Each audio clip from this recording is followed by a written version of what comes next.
ദൈവനാമത്തിലേവർക്കും സ്നേഹവന്ദനം. യെശയ്യാ പ്രവാചകന്റെ പുസ്തകം. ഈ പഠന പരമ്പരയുടെ 4ാമത്തെ അവതരണം യെശയ്യാ പ്രവാചകൻ. 1-ാം വാക്യം വായിച്ചുകൊണ്ട് അല്പം ആമുഖമായി കാര്യങ്ങൾ പറഞ്ഞിട്ട് പുസ്തകത്തിലേക്ക് വരാം. ആമോസിന്റെ മകനായ യെശയ്യാവ്, യഹൂദ രാജാക്കന്മാരായ ഉസ്സിയാവ്, യോഥാം, ആഹാസ്, ഹിസ്കിയാവ് എന്നിവരുടെ കാലത്ത് യഹൂദിയെയും യെരുശലേമിനെയും പറ്റി ദർശിച്ച ദർശനം. ദൈവം നൽകിയ ദർശനമാണ് യെശയ്യാ പ്രവാചകരുടെ നൽകുന്നത്. യഹൂദയെയും യെരുശലേമിനെയും പറ്റി ഉള്ള ദർശനങ്ങൾ. യെശയ്യാ പ്രവാചകന്റെ ശുശ്രൂഷ കാലഘട്ടം 4 യഹൂദ രാജാക്കന്മാരുടെ കാലഘട്ടമാണ്. ഉസ്സിയ, ജോഥാം, ആഹാസ്, ഹിസ്കിയാവ്. ആദ്യത്തെ 3 രാജാക്കന്മാരെ കുറിച്ച് നമ്മൾ ചുരുക്കം ചില വിവരങ്ങൾ പറയുകയുണ്ടായി. ഇന്ന് നമ്മൾ 4ാമത്തെ രാജാവിനെ കുറിച്ച് ചില കാര്യങ്ങൾ ചിന്തിക്കേണ്ടത് വളരെ ആവശ്യമാണ്.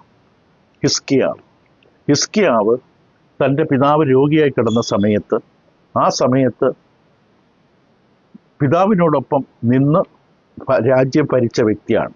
മൊത്തം 42 വർഷമാണ് ഹിസ്കിയാവ് ഭരണം നടത്തിയത്. 42 വർഷം.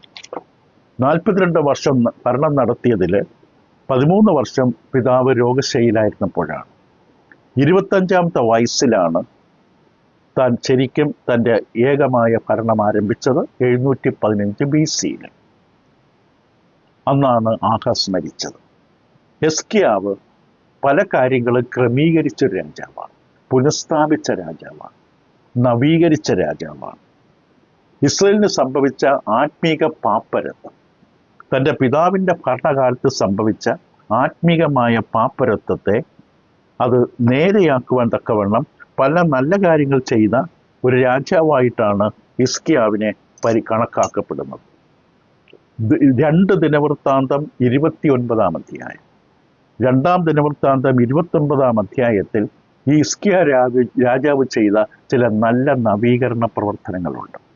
അതിൻ്റെ 3-ാം വാക്യം വായിച്ചാൽ 2 ദിനവൃത്താന്തം 29-ന്റെ 3-ൽ അവൻ തൻ്റെ വാഴ്ചയുടെ 1-ാം ആണ്ടിൽ, ഹിസ്കിയാവ് രാജ്യഭരണം തുടങ്ങുന്ന അതേ വർഷം 1-ാം മാസത്തിൽ യഹോവയുടെ ആലയത്തിൻ്റെ വാതിലുകൾ തുറന്ന് അറ്റകുറ്റം തീർത്തു. ഈ രാജാവിന് ബോധമുണ്ടായിരുന്നു എവിടമാണ് ആദ്യം ക്രമീകരിക്കേണ്ടത്. കർത്താവ് യേശു കാനാവിലെ ആ കല്യാണം വിട്ട് നേരെ പോയത് യെരുശലേമിലെ മന്ദിരം ശുദ്ധീകരിക്കാനാണ്. എന്ന് പറയുന്ന പോലെ ഹിസ്കിയാ രാജാവ് തൻ്റെ ശുശ്രൂഷയിൽ ആദ്യം ചെയ്തത് യഹോവയുടെ ആലയത്തിൻ്റെ വാതിലുകൾ തുറന്ന് അറ്റകുറ്റം തീർത്തു. ദൈവത്തെ ആരാധിക്കുന്ന സംവിധാനത്തെ ക്രമപ്പെടുത്തി. ഏത് നല്ല കാര്യം ചെയ്യുന്ന ഏത് വ്യക്തികളും ആദ്യം ചെയ്യേണ്ടത് ദൈവത്തുള്ള ബന്ധം നേരെയാക്കുക എന്നുള്ളതാണ്. മാത്രമല്ല 4-5 വാക്യങ്ങൾ 2 ദിനവൃത്താന്തം 29-ാം വാക്യം അദ്ദേഹം ചെയ്ത മറ്റൊരു കാര്യം, അവൻ പുരോഹിതന്മാരെയും ലേവ്യരെയും വരുത്തി കിഴക്കേ വിശാല സ്ഥലത്ത് ഒന്നിച്ചു കൂട്ടി അവരോട് പറഞ്ഞത് എന്തെന്നാൽ, ലേവ്യരും പുരോഹിതന്മാരെ വിളിപ്പിച്ചു കൂട്ടിയിട്ട് അവരോട് പറഞ്ഞ എന്താണ്? ലേവ്യരെ, എൻ്റെ വാക്ക് കേൾപ്പിൻ. ഇപ്പോൾ നിങ്ങളെ തന്നെ ശുദ്ധീകരിച്ച് നിങ്ങളുടെ പിതാക്കന്മാരുടെ ദൈവമായ യഹോവയുടെ ആലയത്തെയും ശുദ്ധീകരിച്ച് വിശുദ്ധ മന്ദിരത്തിൽ നിന്ന് മലിനത നീക്കിക്കളയും. ആദ്യം നിങ്ങൾ ശുദ്ധീകരിക്കണം, ദേവാലയം ശുദ്ധീകരിക്കണം, വിശുദ്ധ മന്ദിരത്തിലുള്ള എല്ലാ മലിനതകളും നീക്കിക്കളയണം. പുനഃസ്ഥാപിക്കേണ്ടത് എന്താണ് ആദ്യം വേണ്ടതെന്ന് അവിടെ വ്യക്തമായി ബോധമുള്ള രാജാവ്. അതേ അധ്യായത്തിൻ്റെ 20 മുതലുള്ള വാക്യങ്ങൾ വായിച്ചു കഴിഞ്ഞാൽ അദ്ദേഹം ചെയ്ത മറ്റു ചില കാര്യങ്ങൾ. ഹിസ്കിയാ രാജാവ് കാലത്ത് എഴുന്നേറ്റ് നഗരാധിപതികളെ കൂട്ടി യഹോവയുടെ ആലയത്തിലേക്ക് ചെന്ന് അവൻ രാജ്യത്വത്തിനും വിശുദ്ധ മന്ദിരത്തിനും യഹൂദയ്ക്കും വേണ്ടി 7 കാളയെയും 7 ആട്ടുകൊറ്റനെയും 7 കുഞ്ഞാടിനെയും പാപയാഗത്തിനായിട്ട് 7 വെള്ളാട്ടുകൊറ്റനെയും കൊണ്ടുവന്നു അവയെ യഹോവയുടെ യാഗപീഠത്തിന്മേൽ യാഗം കഴിപ്പാൻ അവൻ അഹരോന്യരായ പുരോഹിതന്മാരോട് കൽപ്പിച്ചു. അങ്ങനെ അവർ കാളകളെ അറുത്തു, പുരോഹിതന്മാർ രക്തം വാങ്ങി യാഗപീഠത്തിന്മേൽ തളിച്ചു, ആട്ടുകൊറ്റന്മാരെ അറുത്ത് രക്തം യാഗപീഠത്തിന്മേൽ തളിച്ചു, കുഞ്ഞാടുകളെ അറുത്ത് രക്തം യാഗപീഠത്തിന്മേൽ തളിച്ചു. പിന്നെ അവൻ പാപയാഗത്തിനുള്ള വെള്ളാട്ടുകൊറ്റന്മാരെ രാജാവിൻ്റെ സഭയുടെ മുമ്പിൽ കൊണ്ടുവന്നു. അവർ അവയുടെ മേൽ കൈവച്ച് 24-ാം വാക്യം, പുരോഹിതന്മാർ അവയെ അറുത്ത് എല്ലാ ഇസ്രായേലിനും പ്രായശ്ചിത്തം വരുത്തേണ്ടതിന് അവയുടെ രക്തം യാഗപീഠത്തിന്മേൽ പാപയാഗമായി അർപ്പിച്ചു. എല്ലാ ഇസ്രായേലിനും വേണ്ടി ഹോമയാഗവും പാപയാഗവും കഴിക്കണമെന്ന് രാജാവ് കൽപ്പിച്ചിരുന്നു. ജനത്തെയും വിശദീകരിച്ചു. ദൈവമുള്ള ബന്ധത്തിൽ ജനത്തെ തിരിച്ചു കൊണ്ടുവന്നു. എത്ര നല്ലൊരു രാജാവാണ്! മാത്രമല്ല 28-ാം വാക്യം നമ്മൾ വായിക്കുമ്പോൾ സർവ്വസഭയെ നമസ്കരിച്ചു, സംഗീതക്കാർ പാടുക, അങ്ങനെ ആരാധന ക്രമീകരിച്ചു. 35 വാക്യം കൃത്യമായി പറയുന്നു, ഹോമയാഗങ്ങൾ സമാധാനയാഗങ്ങൾക്കുള്ള മേധസ്സിനോടും ഹോമയാഗങ്ങൾക്കുള്ള പാനീയയാഗങ്ങളോടും കൂടി അനവധിയായിരുന്നു. ഇങ്ങനെ യഹോവയുടെ ആലയത്തിലെ ആരാധന യഥാസ്ഥാനത്തായി. അതാണ് ആദ്യം ബലപ്പെടുത്തേണ്ടത്. അവിടെയാണ് സാത്താൻ ആദ്യം ആക്രമിക്കുന്നത്. ആരാധനയൊന്നുമില്ല, അത് താനേ നടക്കുന്നതാണ്, അത് ഉള്ളിൽ സംഭവിക്കുന്നതാണ്. ഹിസ്കിയാവിന് ബോധമുള്ള ജ്ഞാനമുള്ള രാജാവ് ആദ്യം ക്രമപ്പെടുത്തിയ ദൈവത്തോടുള്ള ആരാധനയാണ്. അങ്ങനെ ഒരു രാജാവായിരുന്നു. പിന്നീട് ഇതിലേക്ക് യുദ്ധങ്ങളുണ്ടായി. സർഗോന്യമായിട്ടും സനക്കേരീപുമായിട്ട് യഹോവ യുദ്ധം ചെയ്യേണ്ട അവസ്ഥയുണ്ടായി. പക്ഷെ അതിനുള്ള കാര്യങ്ങൾ യഹോവ ഈ രാജാവ് ക്രമീകരിച്ചു. ദൈവത്തെ ജീവിതം കൊണ്ട് സ്നേഹിക്കുന്ന മനുഷ്യന് ചെയ്യേണ്ട കാര്യങ്ങൾ ചെയ്യാനുള്ള ബലം ദൈവം കൊടുക്കും. അവർ യുദ്ധസന്നാഹങ്ങൾ ദൈവം തന്നെ അനുഗ്രഹിച്ചു. 2 ദിനവൃത്താന്തം 32:5 പറയുന്നത്, അവൻ ധൈര്യപ്പെട്ട് ഇടിഞ്ഞുപോയ മതിലൊക്കെയും പടുത് ഗോപുരങ്ങളും പുറത്ത് വേറൊരു മതിലും കെട്ടിപ്പൊക്കി ദാവീദിന്റെ നഗരത്തിലെ മില്ലോവിലെ കേടും പോക്കി അനവധി കുന്തവും പരിചയം ഉണ്ടാക്കി. ശത്രുവിനെതിരെ നേരിടാനുള്ള സന്നാഹങ്ങൾ ഒരുക്കേണ്ട ആവശ്യം ബോധ്യമുണ്ടായിരുന്നു. അതവൻ ചെയ്തു.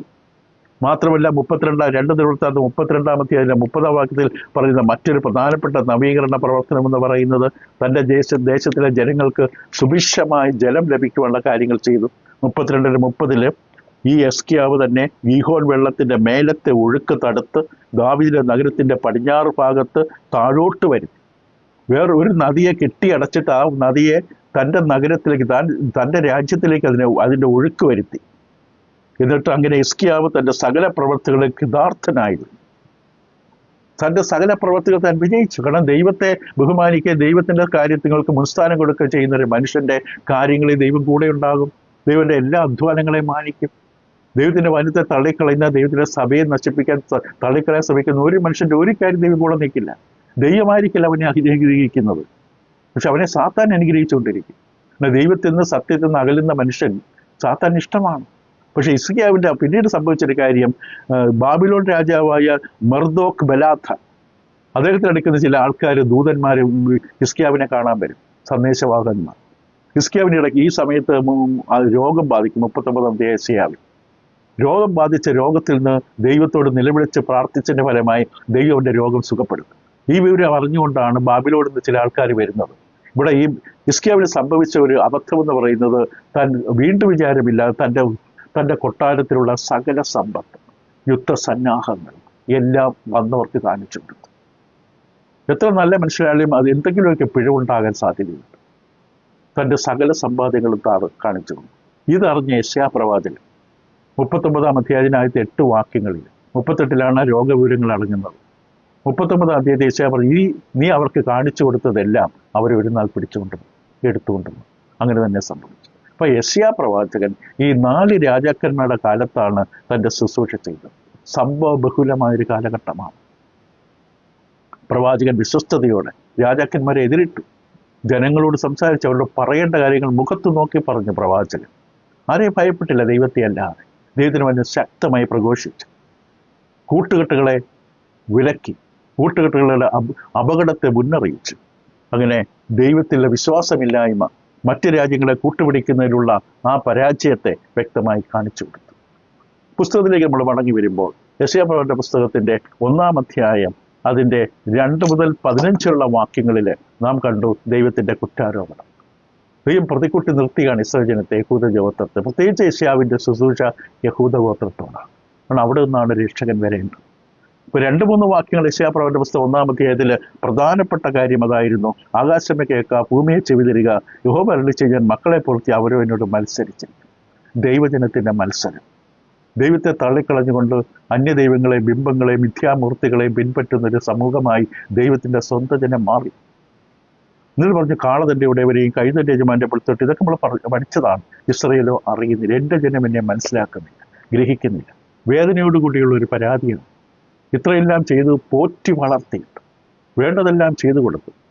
അവർക്കൊരു നാമം കൊടുത്തു, അവരെ വെട്ടി ഒരു പാറയിൽ വെട്ടിയെടുത്തു, അവരെ കൈക്ക് പിടിച്ച് നടത്തി, ഒരു രാജ്യം കൊടുത്തു, എല്ലാ സംവിധാനങ്ങളും കൊടുത്തിട്ടും അവർക്ക് ദൈവത്തെ അറിയാൻ കഴിയില്ല. 4-ാമത്തെ വാക്യത്തിൽ പ്രധാനപ്പെട്ട കുറ്റാരോപണം ഇങ്ങനെ നമുക്ക് വായിക്കാം: അയ്യോ പാപമുള്ള ജാതി, അകൃത്യഭാരം ചുമക്കുന്ന ജനം, ദുഷ്പ്രവർത്തിക്കാരുടെ സന്തതി, വഷളായി നടക്കുന്ന മക്കൾ. 4 വാക്കുകൾ ഇത് ഉപയോഗിച്ച് അവരെ വിളിക്കാനും അവരുടെ പരിതാപകരമായ അവസ്ഥയെ കാണിച്ചു തരാൻ. 5 വാക്യങ്ങളിൽ അവർ രോഗികളാണ്, സൗഖ്യം അനുഭവിച്ചുള്ള രോഗികളാണെന്ന് പറഞ്ഞു. 5 മാറും 7, 9, 7 മുതൽ 9 വരെ ഇവിടെ ദേശവും രോഗം ബാധിച്ചതാണെന്ന് കാണിച്ചോളൂ. വളരെ പ്രധാനമായിട്ട് 10 മുതൽ 15 വാക്യം നമ്മൾ കണ്ടു. അവിടെ ആരാധന, വ്യക്തി നേരെയല്ലെങ്കിൽ ആരാധന ഒരിക്കൽ ദൈവം അംഗീകരിക്കില്ല. ദൈവം കയ്യിൻ്റെ ആരാധന സ്വീകരിച്ചില്ല, എന്നാൽ അവൻ ദുഷ്ടൻ എന്നുള്ളവനാണ്. പക്ഷെ ഹാബേലിൻ്റെ ആരാധന സ്വീകരിച്ചു, അവൻ നീതിമാനാണ്. വ്യക്തിയാണ് പ്രധാനം. നമ്മൾ കൊണ്ടുവരുന്ന യാഗവസ്തുവിലല്ല, വിട്ടിരിക്കുന്ന വേഷത്തിലല്ല. ഇവിടെ ആരാധന ദൈവത്തിന് ഒരിക്കലും ഇഷ്ടപ്പെട്ടില്ല. വളരെ ശക്തമായ വാക്യങ്ങളാണ്, നമുക്ക് ഒട്ടും വിവരിക്കാൻ പറ്റില്ല, നമ്മൾ പറഞ്ഞു കഴിഞ്ഞതാണ്. എങ്കിലും വാക്യങ്ങൾ വായിച്ചു കേൾക്കുമ്പോഴെങ്കിലും മനസ്സിലായി. ദൈവനെ വിളിച്ചത് സൊദോം ഗൊമോറ അധിപതികൾ എന്നാണ്. സൊദോം അധിപതികളെ, യഹോവയുടെ വചനം കേൾപ്പിൻ. ഗൊമോറോ ജനമേ, നമ്മുടെ ദൈവത്തിന് ന്യായപ്രമാണം ശ്രദ്ധിച്ചു കൊള്ളു. നമ്മൾ ദൈവത്തെ ആരാധിക്കുന്നത് എപ്പോഴും ശ്രദ്ധിക്കണം. നമുക്ക് സംതൃപ്തി കിട്ടിയാൽ പോരാ, ദൈവം പ്രസാദിക്കുന്നുണ്ടോ എന്ന് അന്വേഷിക്കണം. അതിന് ദൈവവചനമാണോ മാനിക്കുന്നത്, ദൈവം പറഞ്ഞതുപോലെയാണ് ചെയ്യുന്നത്, എൻ്റെ ഹൃദയം വെടിപ്പായിട്ടുണ്ടോ, അത് നമ്മളെപ്പോഴും ശ്രദ്ധിക്കണം. ന്യായപ്രമാണം ശ്രദ്ധിച്ചു കൊള്ളുകയും. നിങ്ങളുടെ ഹനനയാഗങ്ങളുടെ ബാഹുല്യം എനിക്കും തരും. ദൈവത്തിന് മൃഗയാഗങ്ങളല്ല വേണ്ടത്. യഹോവ അരുളി ചെയ്യുന്നു, മുട്ടാടുകളെ കൊണ്ടുള്ള ഹോമയാഗവും തടിപ്പിച്ച മൃഗങ്ങളുടെ മേധസ്സും കൊണ്ട് എനിക്ക് മതി വന്നിരിക്കും. പറഞ്ഞു, എനിക്ക് മതി, ഇത് മതി. നിങ്ങൾ എന്തൊക്കെയാണ് കാട്ടിക്കൊട്ടുന്നത്? കാളകളുടെയോ കുഞ്ഞാടുകളുടെയോ കോലാട്ടുകളുടെ രക്തം എനിക്ക് ഇഷ്ടമല്ല. ഇതൊന്നും വേണ്ടത്. ദൈവം നിയമിച്ചതായ യാഗവ്യവസ്ഥകളാണ്. ഇവിടെ പ്രശ്നം ഈ യാഗങ്ങളല്ല, യാഗം കഴിക്കുന്ന ജനമാണ്. നിങ്ങൾ എൻ്റെ സന്നിധിയിൽ വരുമ്പോൾ എൻ്റെ പ്രാകാരങ്ങളെ ചവിട്ടുവാങ്ങി നിങ്ങൾ ചോദിച്ചതാ, ഇത്രമാത്രം മൃഗങ്ങളെ വലിച്ചുകൊണ്ട് ഇറങ്ങിക്കൊണ്ട് വരാനായി വന്നിട്ട് ഇതൊക്കെ ചെയ്തു കൂട്ടുന്നത് എന്തിന്? നിങ്ങൾ ഇനി വ്യർത്ഥമായ കാഴ്ച, നിഷ്ഫലം പ്രയോജനമില്ലാത്ത കാഴ്ച കൊണ്ടുവരരുത്. ധൂപം എനിക്ക് വെറുപ്പാണ്. അമാവാസ്യയും സബത്തും സഭായോഗം കൂടുന്നതും നീതികേട് ഉത്സവയോഗങ്ങളും എനിക്ക് സഹിച്ചുകൂടാ. നിങ്ങളുടെ അമാവാസികളും ഉത്സവങ്ങളും ഞാൻ വെറുക്കുന്നു. ഇവ എനിക്ക് അസഹ്യം. ഞാൻ അവ സഹിച്ച് മുഷിഞ്ഞിരിക്കുന്നു. നിങ്ങൾ കൈമറത്തുമ്പോൾ ഞാൻ എൻ്റെ കണ്ണ് മറച്ചുള്ളൂ. നിങ്ങൾ എത്ര തന്നെ പ്രാർത്ഥന കഴിച്ചാലും ഞാൻ കേൾക്കില്ല. നിങ്ങളുടെ കൈ രക്തം കൊണ്ട് നിറഞ്ഞിരിക്കുന്നു. ഇതിൽ കൂടുതൽ വ്യക്തമായിട്ട് എങ്ങനെ പറയും ദൈവം? മതി, നിർത്താരാധന. നിങ്ങളെ ഒന്നും എനിക്ക് ഇഷ്ടമല്ല, എനിക്ക് വെറുപ്പാണ്. ഇഷ്ടമില്ലെന്ന് മാത്രമല്ല, വെറുപ്പാണ്. ശക്തമായ കുറ്റാരോപണം. ഇതിലേക്ക് നമ്മൾ തിരിച്ചു പോകുന്നില്ല. അപ്പോൾ ന്യായപ്രമാണം കേൾക്കാൻ ചെവി തിരിച്ചു കളഞ്ഞാൽ നിങ്ങളുടെ പ്രാർത്ഥന പോലും എനിക്ക് വെറുപ്പാണെന്ന് സദൃശ്യവാക്യം 28:9 നമ്മൾ കേട്ടു. സംഗീതത്തിൽ 34, 15, 16 പത്രോസ് കോട്ട് ചെയ്തുകൊണ്ടത് പറഞ്ഞു. നമ്മൾ എത്രമാത്രം പ്രാർത്ഥിച്ചാൽ നമ്മുടെ ജീവിതം നേരെയല്ല എങ്കിൽ പ്രാർത്ഥന കൊണ്ട് പ്രയോജനമില്ല. തുടർന്ന് 16, 17 വാക്യം മാത്രം നമുക്ക് ചിന്തിക്കാനുള്ള സമയം ഉണ്ടാവുകയുള്ളൂ. 2 വാക്യങ്ങൾ, 9 കൽപ്പന. നിങ്ങളെ കഴുകി വെടിപ്പാക്കുവിൻ. നിങ്ങളുടെ പ്രവൃത്തികളുടെ ദോഷത്തെ എൻ്റെ കൺമുമ്പിൽ നിന്ന് നീക്കിക്കളവിൻ. തിന്മ ചെയ്യുന്നത് മതിയാക്കുവിൻ. നന്മ ചെയ്യുവാൻ പഠിപ്പിൻ. ന്യായം അന്വേഷിപ്പിൻ. പീഡിപ്പിക്കുന്നവനെ നേർവഴിക്കാക്കുവിൻ. അനാഥന് ന്യായം നടത്തി കൊടുപ്പിൻ. വിധവയ്ക്ക് വേണ്ടി വ്യവഹരിപ്പിൻ. 9ഓളം കൽപ്പനകൾ ഈ 2 വാക്കുകളിൽ സംക്ഷിപ്തമായി രേഖപ്പെടുത്തുന്നു. ഇസ്രായേലിൻ്റെ ദൈവമക്കളുടെ യഥാർത്ഥ ആവശ്യം എന്താണ്? മാനസാന്തരം. ദൈവം അവരോട് പറഞ്ഞു, നിങ്ങൾ ഈ യാഗങ്ങളുടെ മാഹുല്യമൊന്നും കൊണ്ടുവന്നിട്ട് നിങ്ങൾ അംഗീകരിക്കപ്പെടുന്ന വിചാരിക്കേണ്ട. നിങ്ങളുടെ കാഴ്ചയും യാഗങ്ങളും ഒന്നും എനിക്കിഷ്ടമല്ല. നിങ്ങൾ ചെയ്യേണ്ടത്, നിങ്ങൾക്ക് വേണ്ടത്, ദൈവമക്കളായി നമുക്ക് വേണ്ടത് മാനസാന്തരം. അപ്പം നാം ദൈവത്തെ ആരാധിക്കുന്നവരെ അവരെ സംബന്ധിച്ച് അവരുടെ ആരാധന സ്വീകരിക്കപ്പെടണമെങ്കിൽ ദൈവം ആവശ്യപ്പെടുന്നത് നിങ്ങളുടെ ജീവിതത്തെക്കുറിച്ച് ശരിയായൊരു വിലയിരുത്തൽ നടത്തിയിട്ട് വേണം എൻ്റെ അടുക്കൽ വരാൻ. എന്നോട് പ്രാർത്ഥിക്കുന്നതിന് മുമ്പും വചനം വായിക്കുന്നതിന് മുമ്പും പഠിക്കുന്നതിന് മുമ്പും പഠിപ്പിക്കുന്നതിന് മുമ്പും ആരാധിക്കുന്നതിന് മുമ്പും സ്തുതിക്കുന്നതിനൊക്കെ മുമ്പ് നിങ്ങളെ തന്നെ ഒന്ന് മനസ്സിലാക്കണം. ഒരു ആത്മാർത്ഥമായ മാനസാന്തരം വേണം.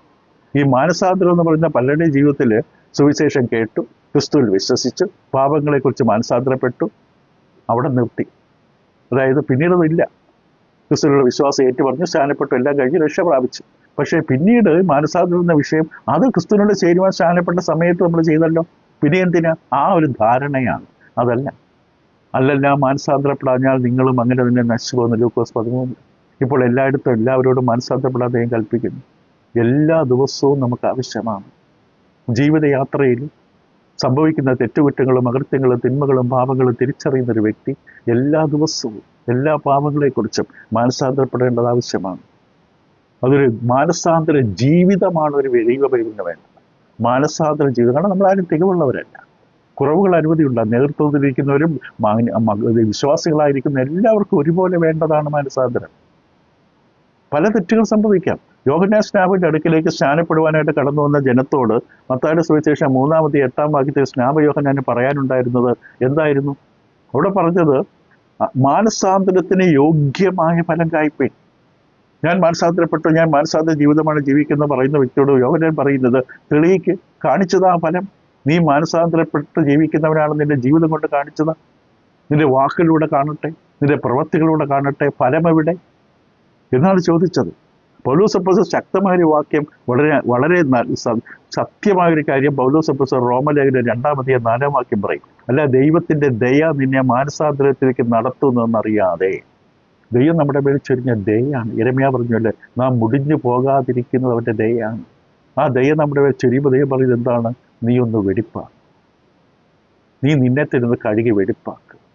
അത് ഞാൻ എൻ്റെ ദയ നീട്ടുകയാണ്. ഇന്നലെ ഞാൻ നിന്നെ കൊന്നുകളയേണ്ടതാണ്, പക്ഷെ ഇന്ന് നീ കാണാൻ ഞാൻ അനുവദിച്ചു. ഇന്നും കൂടി ഞാൻ നിനക്ക് ശ്വാസം തന്നു. എന്തിന്?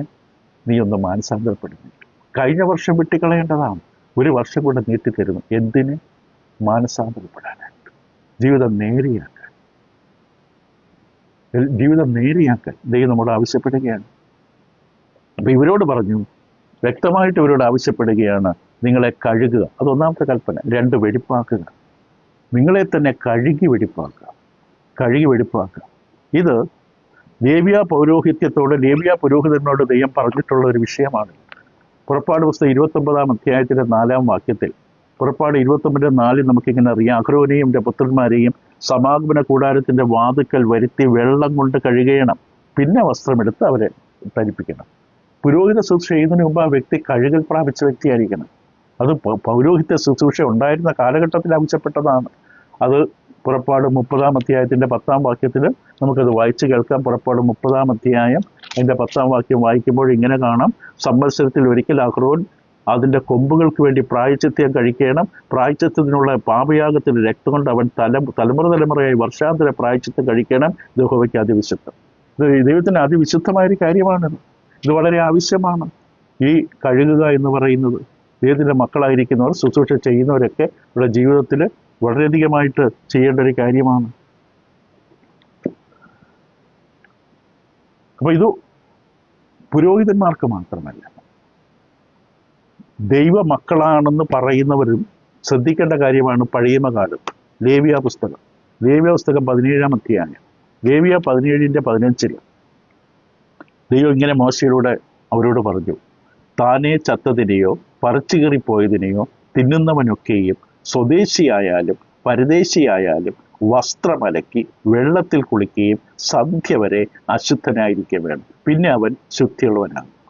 എല്ലാ ദൈവമക്കളും ദൈവത്തോട് ആരാധനയ്ക്കും മറ്റും സമാഗമന കൂടാരത്തിന് പുറത്തു നിൽക്കുന്ന, പ്രാകാരത്തിൽ നിൽക്കുന്ന എല്ലാവരുടെ ജീവിതത്തിൽ ആവശ്യമാണ് ഈ വിശുദ്ധീകരണം. നിങ്ങളെ തന്നെ കഴുകി വെടിപ്പാക്കുക. എന്താ ഇതിനോട് ഉദ്ദേശിക്കുന്നില്ല? ഇപ്പൊ യെശയ്യാ പുസ്തകം 1-ാം അധ്യായത്തിന്റെ ഈ 16-17 വാക്യം, നിങ്ങളെ തന്നെ കഴുകി വെടിപ്പാക്കി എന്ന് പറയുമ്പോൾ ദൈവം എന്താണ് ഉദ്ദേശിക്കുന്നത്? നിങ്ങളൊന്ന് അകത്തേക്ക് നോക്കുക. Inward cleansing. പാപം കൊണ്ട് കറ പിടിച്ച മലിനപ്പെട്ട നിങ്ങളുടെ പ്രാണൻ, നിങ്ങളുടെ ആത്മതലങ്ങൾ, അതൊന്ന് വെടിപ്പാക്കുക. പ്രാർത്ഥന ഉത്ഭവിക്കുന്ന, ആരാധന ഉത്ഭവിക്കുന്നത് ഹൃദയത്തിൽ നിന്നാണ്. അതൊന്ന് വെടിപ്പാക്കുക. അവിടമാണ് വെടിപ്പാക്കേണ്ടത്. അതാണ് ഏറ്റവും പ്രധാനം. 51-ാം സങ്കീർത്തനത്തിൻ്റെ 1-2 വാക്യങ്ങളിൽ ദാവീദ് എന്ന സങ്കീർത്തനക്കാരൻ വളരെ വ്യക്തമായി ഇത് തിരിച്ചറിഞ്ഞുകൊണ്ട് ദാവീദ് ഇങ്ങനെയാണ് പ്രാർത്ഥിച്ചത്, എൻ്റെ കരുണയുടെ ബഹുത്വപ്രകാരം എൻ്റെ ലംഘനങ്ങളെ മായ്ച്ചു കളയണമേ എന്ന് പറഞ്ഞിട്ട് 2-ാം വാക്യം, എന്നെ നന്നായി കഴുകി എൻ്റെ അകൃത്യം പോക്കണമേ, എൻ്റെ പാപം നീക്കി എന്നെ വെടിപ്പാക്കണമേ. ഇപ്പോൾ ചിലപ്പോൾ നമ്മൾ വാഷ് ബേസിൽ നിന്ന് കൈ കഴിയുമ്പോൾ എത്ര കഴുകിയാലും കറ മാറാത്തതുപോലെ പലത് ഹൃദയത്തിൻ്റെ കുറ്റബോധമാണ്. ഇപ്പൊ ദാവീദ് നന്നായി മനസ്സിലായി, എന്നിൽ അത്രമാത്രം മലിനത പറ്റിപ്പിടിച്ചിരിക്കുകയാണ്. എൻ്റെ ഹൃദയത്തിലെ ചിന്തകളിലെ, മോഹങ്ങളുടെ, താല്പര്യങ്ങളുടെ ജഡികമായ പല ചിന്താഗതികളാൽ ഞാൻ മലിനപ്പെട്ട് കിടക്കുകയാണ്. ദൈവമേ, നീ എന്നെ കഴുകണം. ഞാൻ കഴുകിയിട്ട് ഇത് പോകുന്നില്ല, നീ എന്നെ അത് കഴുകണം. ഇതാണ് ഇവിടെ ആവശ്യപ്പെടുന്നത്. അപ്പോൾ പ്രവാചകൻ വ്യക്തമായി തൻ്റെ ഇസ്രായേൽ ജനത്തോട്, യഹൂദ ജനത്തോട് പറയുന്നത്, നിങ്ങളെ കഴുകി വെടിപ്പ്, നിങ്ങളെ കഴുകി വെടിപ്പ. മറ്റുള്ളവരെ കഴുകാൻ നടക്കല്ലേ, നിങ്ങളെ കഴുകി വെടിപ്പാക്കുക. വ്യക്തമായിട്ട് അവരോട് ആവശ്യപ്പെടുകയാണ്. എന്നിട്ട് എന്ത് പറഞ്ഞു? നിങ്ങളുടെ പ്രവർത്തികളുടെ ദോഷത്തെ എൻ്റെ കൺമുമ്പിൽ നിന്ന് നീക്കിക്കളവി. പ്രവർത്തികളുടെ ദോഷം നീക്കൂ. ഇംഗ്ലീഷിൽ റിമൂവ് ദ ഈവിൾ. ദോഷത്തെ നീക്ക്. പ്രവർത്തികളുടെ ദോഷം നീക്ക്. അത് 2 കൽപ്പനകളുണ്ട്. ദൈവത്തിൻ്റെ മക്കളോട് ദൈവം ആവശ്യപ്പെടുന്നത് നിങ്ങൾക്ക് തന്നെ ആത്മീകമായി നഷ്ടവും നാശവും വിളിച്ചു വരുത്തുന്നതായ പല കാര്യങ്ങൾ നിങ്ങളുടെ കൂടെ ഇപ്പോഴുണ്ട്, നിങ്ങളുടെ പ്രവർത്തികളിലുണ്ട്. നിങ്ങളത് ബോധ്യപ്പെടും. ഈ പ്രവൃത്തി തുടർന്നാൽ നിങ്ങൾ ആത്മീകമായി തകരും. നിങ്ങളുടെ പ്രവർത്തികളുടെ ദോഷം, ചെയ്യുന്ന ചില പ്രവർത്തികളിൽ ദോഷമുണ്ട്, അത് നിങ്ങളെ തകർക്കും, നശിപ്പിക്കും. ഇവിടെ പ്രവൃത്തികളെ പരിശോധിക്കും. പ്രവൃത്തിയുടെ ദോഷത്തെ എന്ത് ചെയ്യണം? നീ എൻ്റെ കൺമുമ്പിൽ നീക്കിക്കളാം. എനിക്കിത് കാണാൻ പറ്റുന്നില്ല, കാണാൻ ഇഷ്ടമല്ലായി. നിങ്ങൾ എൻ്റെ മുമ്പിൽ യാഗങ്ങളും വഴിപാടുകളും മേധസ്സുകളൊക്കെ ആയിട്ട് കാഴ്ചകളുമായിട്ടൊക്കെ വരുന്നു. പ്രാകാരങ്ങളെ ചവിട്ടുന്നു. തടിപ്പിച്ച മൃഗങ്ങളുടെ മേധസ്സുണ്ട്, മുട്ടാടുകളുടെ ഹോമയാഗമുണ്ട്. പക്ഷെ നിങ്ങളുടെ പ്രവർത്തികൾ എന്താണ്? ഈ യാഗമൃഗങ്ങളോട് നിൽക്കട്ടെ, നിങ്ങളുടെ പ്രവർത്തികൾ എങ്ങനെയാണ്? അതൊന്ന് നേരെയാക്കാനായിട്ട് ആവശ്യപ്പെടുകയാണ്. നാളെ നിങ്ങൾക്കിത് അപകടമാണ്. ഇതാണ് യഥാർത്ഥത്തിൽ മാനസാന്തരത്തിൻ്റെ പ്രകൃതി. മാനസാന്തരപ്പെടുന്നവർ പ്രവൃത്തികളെ പരിഹരിക്കും, പ്രവൃത്തികളെ നേരെയാക്കും. സോറി പറഞ്ഞാൽ തീരുന്നതല്ലാതെ അതല്ല മാനസാന്തരം. പ്രവൃത്തികളിൽ മാറ്റം വരുത്തണം. ചെയ്ത തിന്മകൾ അവസാനിപ്പിക്കുകയും നല്ലത് ചെയ്യാൻ തുടങ്ങുകയും വേണം. അതാണ് മാനസാന്തരം. ചെയ്ത തെറ്റ്, ഇപ്പോൾ ഒരാളിൽ നിന്ന് അബദ്ധത്താൽ ഒരു പേന ഞാൻ മോഷ്ടിച്ചെടുത്തു, എൻ്റെ ആവശ്യത്തിന് ആ പേന മോഷ്ടിച്ച് പിന്നീട് മനസ്സിലായി ചെയ്ത് തെറ്റാണ്, ഞാൻ ചെയ്ത തെറ്റാണ് ദൈവമേ, തെറ്റാണ് ദൈവമേ എന്ന് പറഞ്ഞുകൊണ്ട് നിലവിളിച്ച് കരഞ്ഞിട്ട് കാര്യമില്ല. ഞാൻ ആ വ്യക്തിയെ കണ്ടെത്തിയ പേന തിരിച്ചു കൊടുക്കുമ്പോൾ മാനസാന്തരം പൂർണ്ണമാകും, പുനഃസ്ഥാപനം പൂർണ്ണമാകും. അവിടെ വ്യക്തമായിട്ട് ദൈവം പറയുന്നു. കാരണം പൂർണ്ണ ഹൃദയത്തോടെ ദൈവത്തിലേക്ക് തിരിഞ്ഞാൽ മാത്രമേ മാനസാന്തരം പൂർണ്ണമാകുകയുള്ളൂ. അപ്പം തിന്മ ചെയ്യുന്നത് അവസാനിപ്പിച്ചാൽ മാത്രം പോരാ, നമ്മൾ പൂർണ്ണ ഹൃദയത്തോടെ പൂർണ്ണ മനസ്സോടെ ദൈവത്തിങ്കിലേക്ക് തിരിയണം. അത് വളരെ ആവശ്യമാണ്. അതാണ് ഇവിടെ ആവശ്യപ്പെടുന്നത്. അപ്പോൾ നിങ്ങളുടെ പ്രവൃത്തിയുടെ ദോഷത്തെ എൻ്റെ കൺമുമ്പിൽ നിന്ന് നീക്കിക്കളവീൻ. തിന്മ ചെയ്യുന്നത് മതിയാക്ക്, തിന്മ ചെയ്യുന്നത് മതിയാക്ക്. എന്നിട്ട് അവിടെ അടുത്തെന്താ പറയുന്നത്? നന്മ ചെയ്യുവാൻ പഠിപ്പിൻ. നന്മ ചെയ്യാൻ പഠിക്കണം. തിന്മ ചെയ്ത് നിർത്തിയാൽ മാത്രം പോരാ, നന്മ ചെയ്യാൻ പഠിക്കണം. ഞാനിപ്പോൾ ആരെയും ദ്രോഹിക്കുന്നില്ല, പക്ഷെ നീ ആർക്കെങ്കിലും നന്മ ചെയ്യുന്നുണ്ടോ? ആരുടെയും ഒന്നും കവർന്നെടുക്കുന്നില്ല, പക്ഷെ നിന്റെ ജീവിതം കൊണ്ട് ആർക്കെങ്കിലും ഗുണം കിട്ടുന്നുണ്ടോ? തിന്മ ചെയ്യാൻ അവസാനിപ്പിക്കാൻ എല്ലാവർക്കും എളുപ്പമായിട്ട് തോന്നും, പക്ഷെ നന്മ ചെയ്യാൻ പഠിക്കണം. അത് വളരെ ആവശ്യം. അത് പഠിക്കണം. ഇതൊരു പഠനമാണ്. ക്രിസ്തീയ ജീവിതം ഒരു പഠനമാണ്. നന്മ ചെയ്യാൻ പഠിപ്പി. എന്നിട്ട് പഠിപ്പിക്കലും പഠനവും ഉണ്ട്. അതിനാണ് എബ്രായ പദത്തിൻ്റെ മൂലവാക്കിൽ പഠിപ്പിക്കുകയും പഠിക്കുകയും രണ്ടും ചേരുകയാണ്. പഠിപ്പിക്കുകയും ചെയ്യണം, പഠിക്കുകയും വേണം. അത് ലേവ്യരുടെ ജോലിയാണ്. ലേവ്യ പുസ്തകം 10-ാം അധ്യായത്തിലെ 11-ാം വാക്യത്തിൽ, ലേവ്യ 10:11 ചില വാക്യങ്ങൾ വായിച്ചു തന്നെ പോകാൻ ആഗ്രഹിക്കുന്നു. അതുകൊണ്ടാണ് നമ്മൾ സമയം ഉപയോഗിച്ചത് വായിക്കുന്നത്. നമ്മൾ വായിച്ചില്ലെങ്കിൽ എന്താണ് ദൈവം ഉദ്ദേശിക്കുന്നതൊക്കെ പെട്ടെന്ന് മനസ്സിലാകില്ല. ഒരു നമ്പർ പറഞ്ഞുകൊണ്ട് നമുക്കെന്ത് ഗുണം കിട്ടാനാ? ഇപ്പോൾ ലേവ്യ 10-ാം അധ്യായത്തിൻ്റെ 11-ാം വാക്യത്തിൽ ഇവിടെ ലേവ്യ നിയമത്തിൽപ്പെട്ട ഒരു കാര്യമാണ്. ഇവിടെ ഇങ്ങനെ മോശയിലൂടെ ദൈവം വ്യക്തമായിട്ട് പറഞ്ഞു. 10:11 പറഞ്ഞത് ഇങ്ങനെയാണ്: യഹോവ മോശ മുഖാന്തരം ഇസ്രായേൽ മക്കളോട് കൽപ്പിച്ച സകല പ്രമാണങ്ങളും അവരെ ഉപദേശിക്കേണ്ടതിന് തന്നെ. ഇപ്പോൾ യഹോവ അഹരോനോട് പറയുന്ന കാര്യമാണ്. ഇത് നീ ദൈവം തന്ന കൽപ്പനകൾ നീ പഠിപ്പിക്കണം. അത് വളരെ ആവശ്യമാണ്.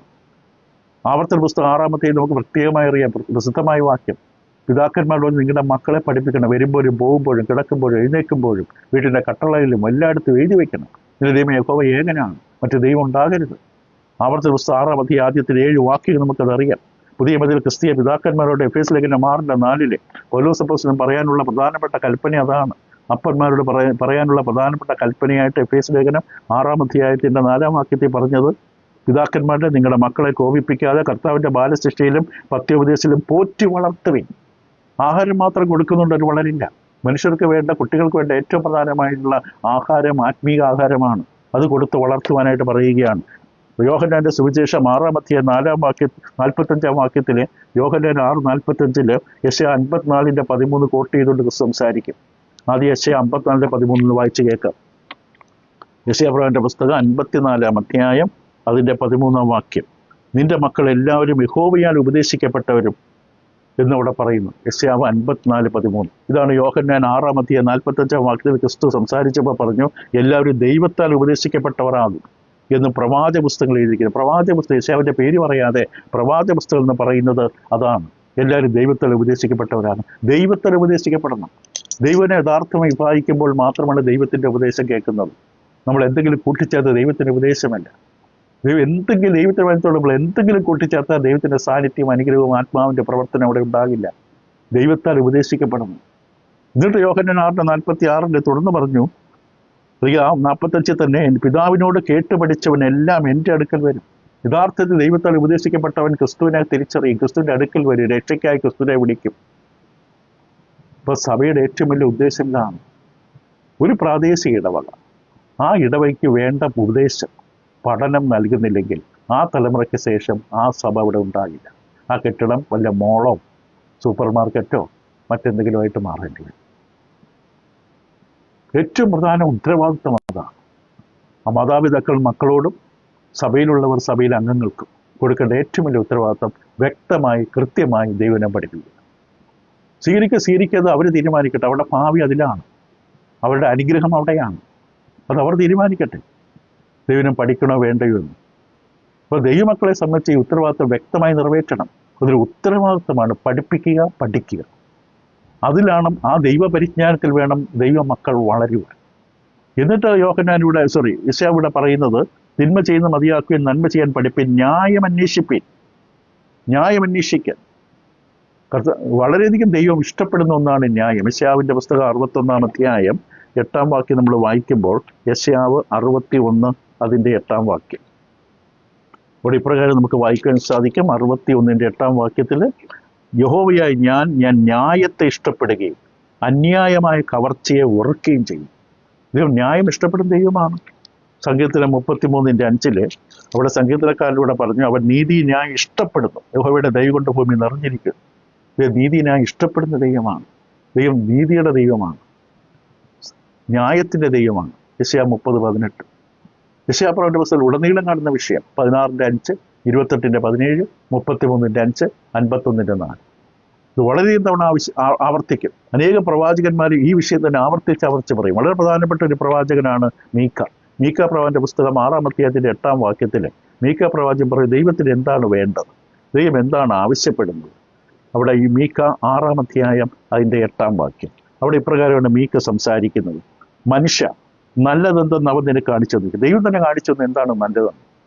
നമ്മുടെ നിർവചനമല്ല നന്മയുടെ നിർവചനം ദൈവം പറഞ്ഞു തരും. ദൈവം പറഞ്ഞു, എന്താ നല്ലത് ഞാൻ പറഞ്ഞുതരാം. അവൻ നിനക്ക് കാണിച്ചു തന്നിരിക്കുന്നു 3 കാര്യങ്ങൾ: ന്യായം പ്രവർത്തിപ്പാനും ദയാതൽപരനായിരിക്കാനും നിന്റെ ദൈവത്തിൻ്റെ സന്നിധിയിൽ താഴ്മയോടെ നടപ്പാനുമല്ലാതെ എന്താകുന്ന യഹോവ നിന്നോട് ചോദിക്കുന്നു. 3 കാര്യങ്ങൾ പ്രധാനമായിട്ട്. 1, ന്യായം പ്രവർത്തിക്കുക, ചെയ്യുന്നത് ന്യായമായിരിക്കട്ടെ. ന്യായത്തിൻ്റെ മാനദണ്ഡം ദൈവവചനമാണ്, ദൈവത്തിന് മുമ്പിൽ സ്വീകാര്യമാണ്. ദയാതൽപരനായിരിക്കുക, തന്നെ എളിമപ്പെടുത്തി മറ്റുള്ളവർക്ക് കൃപ കൊടുക്കുന്ന ജീവിതം.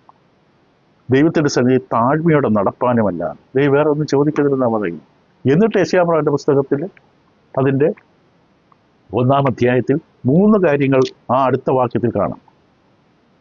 അപ്പോൾ ന്യായം അന്വേഷിപ്പിൻ, പീഡിപ്പിക്കുന്നതിനെ നേർവഴിക്കാക്കുവിൻ, അനാഥന് ന്യായം നടത്തിക്കൊടുപ്പിൻ, വിധവയ്ക്ക് വേണ്ടി വ്യവഹരിപ്പിൻ. 3 കൽപ്പനകൾ ആ വാക്യത്തിൽ കാണാം. ആ വാക്യങ്ങൾ ഉപസംഹരിക്കുമ്പോൾ അപ്പോൾ ഒന്നാമത് പീഡിപ്പിക്കുന്നവൻ നേർവഴിക്കാക്കുക. അതായത് അനാഥരെയും വിധവമാരെയും ബുദ്ധിമുട്ടുള്ളവരെയും പീഡിപ്പിക്കുന്നവരായിട്ടുള്ളവർ. പീഡിപ്പിക്കുന്നവർ എന്ത് ചെയ്യാൻ പറഞ്ഞു? അവരുടെ തെറ്റുകൾ തിരുത്തി കൊടുക്കും, കാണിച്ചു കൊടുക്കുക. അനാഥന് ന്യായം നടത്തി കൊടുക്കുക. വിധവയ്ക്ക് വേണ്ടി വ്യവഹരിപ്പിൻ. ദൈവത്തിൻ്റെ നിയമം അടിസ്ഥാനത്തോടെ ദൈവം വ്യക്തമായി പറഞ്ഞു. പുറപ്പാട് പുസ്തകം 22 അധ്യായം 22 വാക്യത്തിൽ ദൈവത്തിൻ്റെ ശക്തമായ കൽപ്പനയുണ്ട്. പുറപ്പാട് 22:22 ഇവിടെ ദൈവം പറഞ്ഞത് ഇപ്രകാരമാണ്. പുറപ്പാട് 22 അധ്യായത്തിൻ്റെ 22 വാക്യത്തിൽ, വിധവയെയും അനാഥനെയും നിങ്ങൾ ക്ലേശിപ്പിക്കരുത്. അവരെ വല്ല പ്രകാരത്തിലും ക്ലേശിപ്പിക്കുകയും അവർ എന്നോട് നിലവിളിക്കുകയും ചെയ്താൽ ഞാൻ അവരുടെ നിലവിളി കേൾക്കും, എൻ്റെ കോപവും ചൊലിക്കും. ഞാൻ വാൾ കൊണ്ട് നിങ്ങളെ കൊല്ലും.